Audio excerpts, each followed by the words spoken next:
Okay, watch again.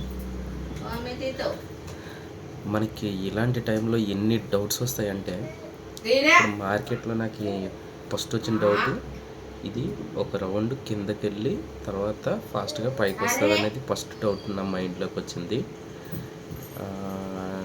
Next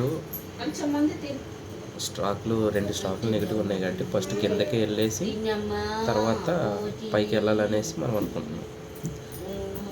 next వచ్చిన doubt ఏంటంటే, అసలు కిందకి వెళ్ళిన తర్వాత మళ్ళీ పైకి వెళ్తుందా అనేది ఒక డౌట్. ఓకే, 2 డౌట్లు అయినాయి.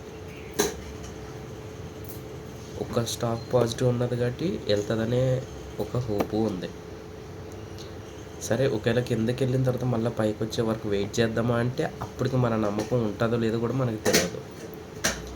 సో ఇన్ని రీజన్స్ మనకి ఒక ట్రేడ్లో సక్సెస్ అవ్వడానికి ఇన్ని రీజన్స్ మనల్ని ఎట్లా చేస్తున్నాయి చూడండి. మన సైకాలజీ ఇక్కడే మెయిన్ దెబ్బ అయ్యే అవకాశం ఉంటుంది. సో మనం ఇప్పుడు ఏం ఫిక్స్ అయ్యి ఉన్నామంటే, మనం తీసుకున్న ఎంట్రీ కార్డ్ నుంచి 40 పాయింట్స్ స్టాప్ లాస్ పెట్టుకున్నాం. సో ఇక్కడికి వచ్చిన తర్వాత ఏమన్నా రివర్సల్ అయితే అక్కడ ఇంకొక లాట్ యాడ్ చేసి దాన్ని కవర్ చేయడానికి ట్రై చేద్దాం. లేదా పోతే స్టాప్ లాస్ పోద్ది, ఆల్మోస్ట్ మనకి 60 పాయింట్స్ లాస్ అయ్యే అవకాశం ఉంటుంది. ఈ ట్రేడ్లో నాకు ఇప్పటికి డౌట్గానే ఉంది, బట్ చూద్దాం. నేను చాలాసార్లు ఇలాగే ట్రై చేసి బయటకు వచ్చిన తర్వాత ఆ ట్రేడ్ వెళ్ళిపోద్ది. మ్యాక్సిమం ఈరోజు కూడా జరిగే అవకాశం ఉన్నది. ఓకే, కానీ లోపల ఏమనిపిస్తుంది, డౌట్. సారీ,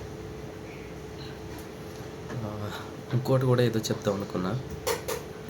ఇంకో పాయింట్, మళ్ళీ అది కిందకెళ్ళి పైకి వెళ్ళేటప్పుడు కూడా మనం ఆ వెయిట్ చేయాల్సిన పేషెన్స్ ఉండదు. సారీ. సో ఈ ట్రేడ్ని ఏ విధంగా ఫినిష్ చేస్తానో చూద్దాం. ఇవన్నీ నేను దాటగలిగితేనే ఒక సక్సెస్ ట్రేడ్ని అటెంప్ట్ చేయగలం. చూద్దాం ఈ ట్రేడ్ని ఎలా ఫినిష్ చేస్తాము.